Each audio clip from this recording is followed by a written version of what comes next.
हमारे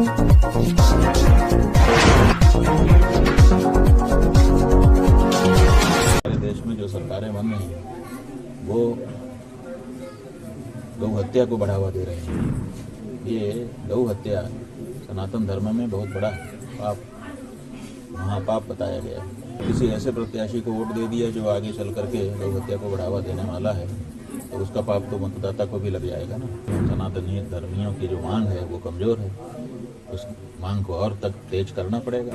हमारी सरकार हमारा ही वोट ले और हमारी माँ को काट काट करके बोटी बोटी बेचे, ये कैसे हो सकता है? और ये हो रहा है। इसका मतलब है कि हम आंख मूंद करके वोट दे रहे हैं। बिहार में अभी हम इसलिए गए थे कि वहाँ चुनाव होने वाला है, उसकी प्रक्रिया चल रही है और चुनाव में सभी लोग मतदान करते हैं, उनमें सनातन धर्मी भी बड़ी संख्या में मतदाता हैं। अब सनातन धर्मी जब मतदान किसी को करेंगे, इसका मतलब अपनी राजनीतिक शक्ति जिसको मत देंगे उसको प्रदान करेंगे और उस राजनीतिक शक्ति को प्राप्त करके वो जो प्रत्याशी है अगर उसका दुरुपयोग करता है तो देने वाले को भी उसका पाप लगेगा। और हो ये रहा है कि हमारे देश में जो सरकारें बन रही हैं वो गौ हत्या को बढ़ावा दे रही हैं। ये गौ हत्या सनातन धर्म में बहुत बड़ा पाप, महापाप बताया गया है। तो अगर किसी ऐसे प्रत्याशी को वोट दे दिया जो आगे चल करके गौ हत्या को बढ़ावा देने वाला है तो उसका पाप तो मतदाता को भी लग जाएगा ना। तो इसी बात को स्पष्ट करने के लिए, लोगों को समझाने के लिए हमने बिहार की यात्रा की थी कि आप मतदान करिए, जरूर करिए, लेकिन ऐसे प्रत्याशी को मतदान करिए जो गौ रक्षा के लिए काम करने वाला हो, तो गौ हत्या को बढ़ावा देता हो प्रत्यक्ष या प्रत्यक्ष किसी भी रूप से, उसको मतदान करने से आप भी गौ हत्या के पापी बनेंगे। तो वहाँ के जितने लोगों से हमारा संवाद हुआ 100% लोग इस बात के लिए तैयार थे। अब वो मतदान का समय आ रहा है, करेंगे।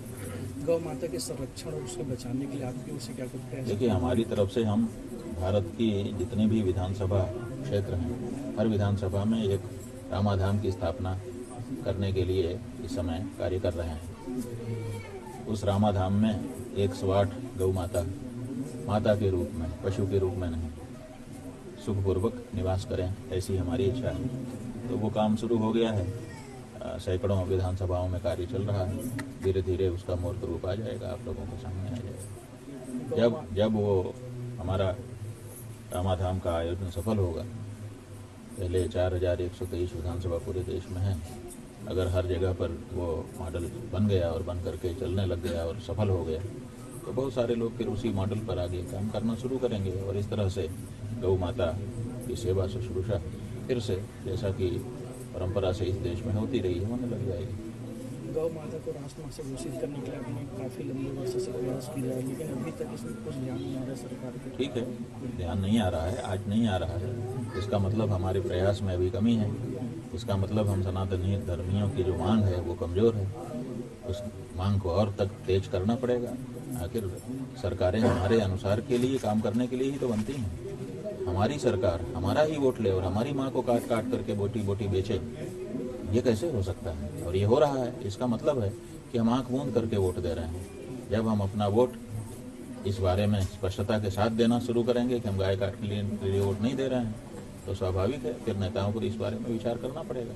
तो अब वो मोड हम लेकर के आ चुके हैं। अभी तक हम लोगों ने अनुनय की, विनय की, ज्ञापन दिया, प्रेजेंटेशन किया, आंदोलन किया, धरने पर बैठे, उपवास किया, जाने क्या क्या किया, लेकिन जब इन सब चीज़ों से नहीं सुन रहे हैं तो इसका मतलब है कि अब उनको वो भाषा से सिखाना पड़ेगा जो भाषा वो समझते हैं, और वो भाषा है वोट की।